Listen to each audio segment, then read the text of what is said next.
Hey guys, welcome back to another video. In this one, we're going to be reviewing the brand new Godox S2 bracket.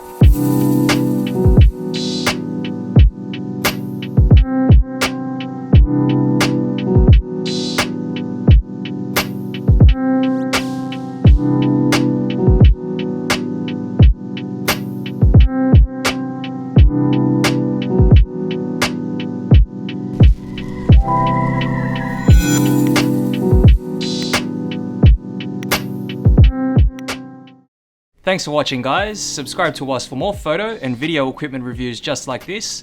Follow us on Facebook and Instagram at Hypop and hashtag HypopFeatures, and visit our website hypop.com.au. Let's get into it. So I've got the Godox S2 Speedlite bracket with me here today. So this is the brand new version of the S-type bracket that was released by Godox. It's their answer to allow it to mount with all the other speedlights and flashes that Godox now have on offer. So let's take a closer look at what's inside. So inside, we've got the bracket that's wrapped in some bubble wrap. We've also got a instruction guide, just shows you different configurations and how to mount certain flashes, as well as all your lighting modifiers on the front and back.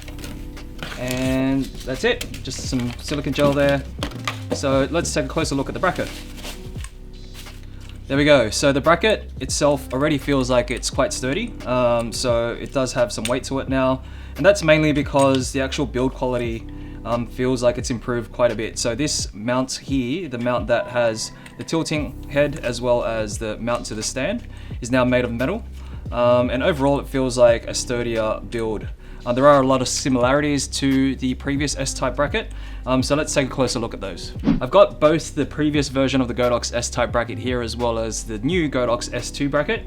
Let's take a look at some of the similarities firstly. So as you can see, it actually looks quite similar and not much has changed. In terms of the bracket part here, it almost pretty much looks the same. You've got the typical Godox S-type bracket there. You've also got that flat mounting point that's got some grip there that allows you to mount it down, and you've got the locking mechanism there. So that means it supports your standard speedlights. And you've also got different mounting points for your umbrella there, and you've also got the light stand mount here. But some of the major differences for the Godox S2 bracket are firstly the handle here that controls the tilting function has changed. It's a lot easier to use now, so you can actually pull that out and reposition the handle if you need to, almost like a crank style locking system. And you've also got that improvement in build quality of the actual light stand mount there. So this part here is actually made from metal now as opposed to just the plastic there.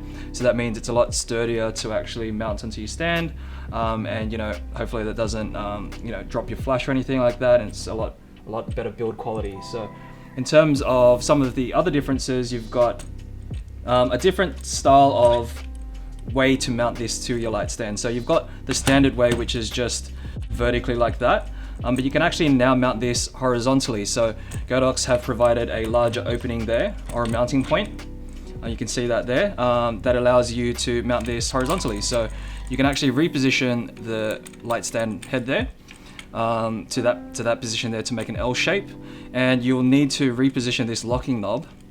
They've provided another point to screw this into there to mount this horizontally onto your stand. And one of the other differences is with the mounting point here. So the mounting point for the umbrella is a slide in now. So there's a slide in, and it's got a little silver tab in there that sort of locks in with tension rather than having to use it with a locking knob there for the umbrella mount on the previous version. So the umbrella mounting mechanism is a lot more stable, and that helps it in both positions, in the vertical or the horizontal position.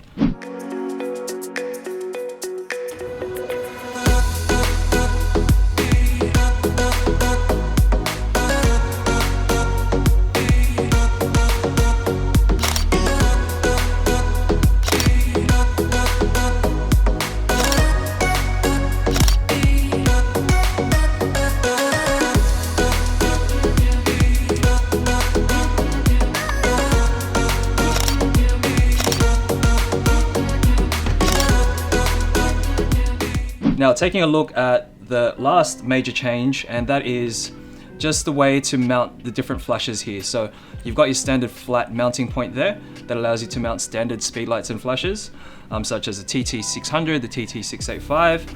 And then if you actually remove that first piece, so first you have to slide that part out. There's actually two parts to this. You can remove that top piece and slide that bottom piece back in. And you can see now it's rounded here at the bottom.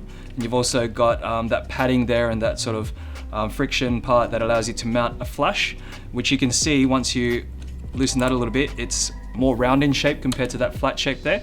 That means you can mount your Godox V1 flashes or an 8200 or 8200 Pro with a H200R round head. So they've allowed that function now. You couldn't do that on the previous model here because it was obviously flat. You could do some sort of DIY things to your old S-type bracket to do it, but now it's all built into the new S2 bracket. And when you finally slide that last part off there, you can see that opening is much larger. It allows you to support other things such as the 8400 Pro as previously mentioned. So let's run through some of the different mounting options available for all the Godox flashes that are currently on the market. So we've got the TT350s here. We've also got the TT685 and the Godox V1, the Godox 8200 or 8200 Pro, and also the Godox 8400 Pro. So firstly, we've got the mount here. It does have those two layers that we discussed, but when you're using the TT350, it still doesn't support it in its standard configuration there. That's already at its lowest setting, and you can see it's still loose in there, so it wouldn't be advised to use that. But the great thing is you can actually use it vertically. So you'd have to loosen this a little bit. It does take a few turns to do that, and you'd be able to put it in its vertical position there. So you can put a single flash in a vertical position. And the great thing is you can actually use two flashes. So I've got two here with me.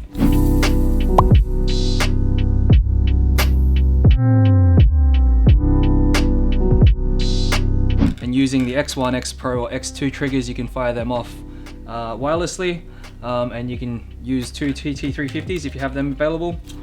Otherwise, with that flat part still installed, you can mount standard speedlights. So this is the TT685 and also the TT600.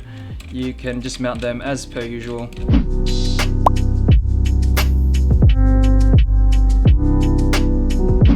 There we go, so that's just mounted now as its standard configuration. Now, one great thing about the S2 is something that the previous model couldn't do, which is mount the Godox V1 flash. So the V1 flash is obviously a round head flash, and it was a little too big for the previous S-type bracket. So now to mount the V1, what you need to do is actually just loosen that a little bit and slide out those two layers for mounting points and remove the first one. So that one there's the flat one. Install that bottom layer. You can see that's the rounded part there that supports the V1. So the V1 slides straight in there and you just screw down to tighten once again.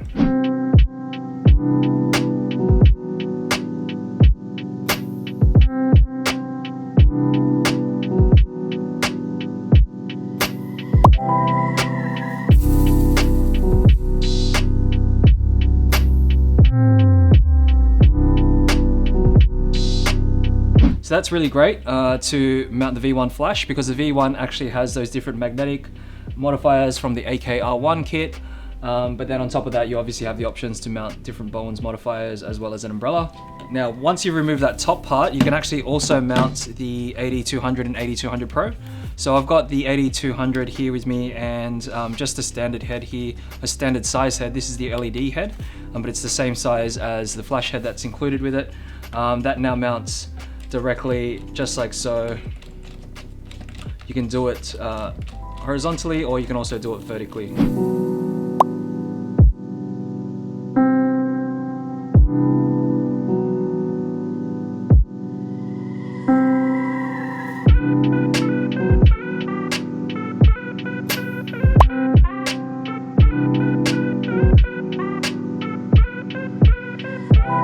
Similarly to the Godox V1, you've got the 8200 that you can mount the H200R.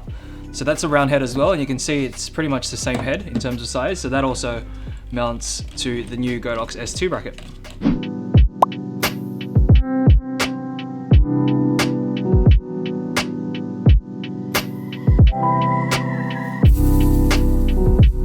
And once again, it does have that magnetic mounting point that supports the AKR1 accessory kit for Godox, so that's a great thing to have. Now lastly is this final feature, which allows it to support the Godox 8400 Pro flash. So to do that, you need to remove this final layer that allows it for a larger opening here, and you need to just loosen that all the way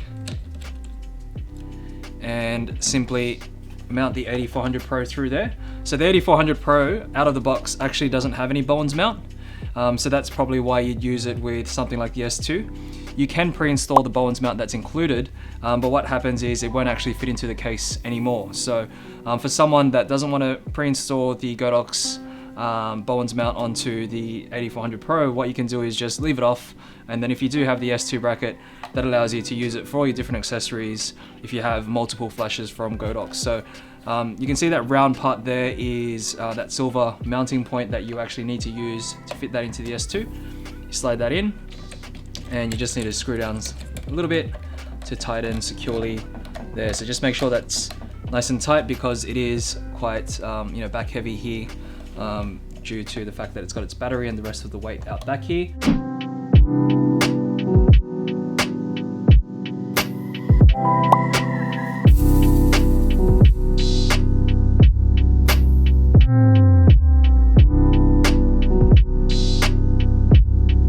Now, in terms of that horizontal mounting point that we discussed earlier, what you can do is actually reposition this head here.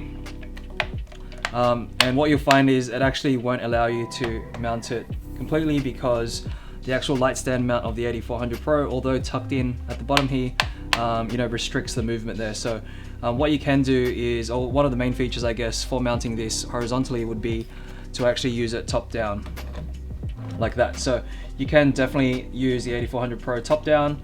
I mean, you can do it already with the bracket that's already there.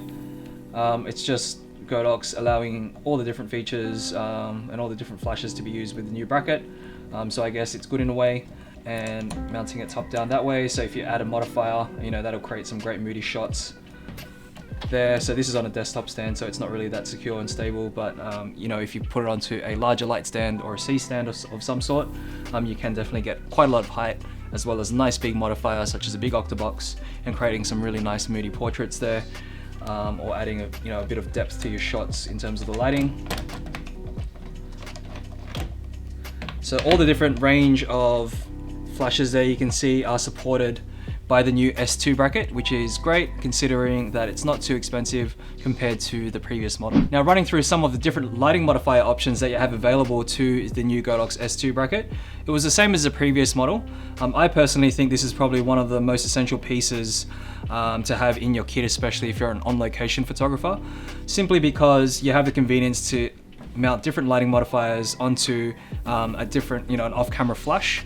So if you're just using the off-camera flash without any modifiers, the light typically is a little too harsh or a little too flat. So what you can do is obviously mount softboxes on there.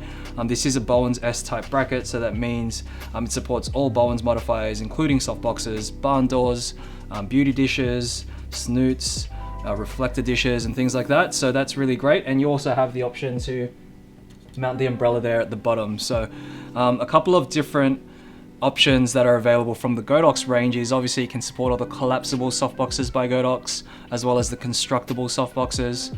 They also have beauty dishes available, but one great modifier that they have is actually a Tulip softbox, and I have one here with me. So this is the Godox Tulip softbox. This is the 60/60 size, and it's collapsible basically because you can actually fold this down into a small size just like that, and pack it away. It's similar to like a car visor, and you can see there it's sort of like a triangle shape here. You can open that up to be a Tulip softbox, which is essentially a square softbox. We've pre-constructed one here, and there you go. It's already constructed. There's no rods or anything, or the Bowen's mounts at the back there. It's just simply a frame here, a flexible frame, and you've got your modifier here. They typically come with an internal diffuser as well, but we've only got the external diffuser mounted here. Now, the great thing about this softbox in particular is that you can actually mount this directly to the S-type bracket without the need of a speed ring. There, what you'll see is the opening there's a circle opening there. Usually you can use a speed ring if you're wanting to mount it directly to, say, a studio flash or something like that, but you can actually just mount that directly onto the S-type bracket here. This model and also the previous model, just using friction through the back here. So just make sure all of the edges are actually fitting. There we go. So it actually holds on quite sturdily there, and you can actually reposition this. I mean, I've only got it on a small desktop stand, but you can reposition that, and you actually, you know, the softbox itself won't fall out, because what's happening is it's actually held by the frame there at the back, which is really great, because obviously that means you can forego the whole speed ring situation and just use the actual back of the softbox there. And that's a really great portable setup for, you know, an on-location photographer if you're just wanting to have a collapsible softbox as well as the off-camera flash paired with your trigger and your camera. So that was just a quick look and review of the Godox S2 bracket.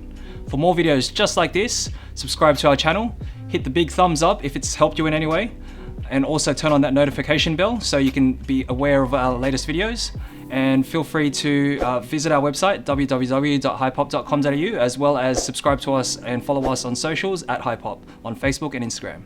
Thanks for watching.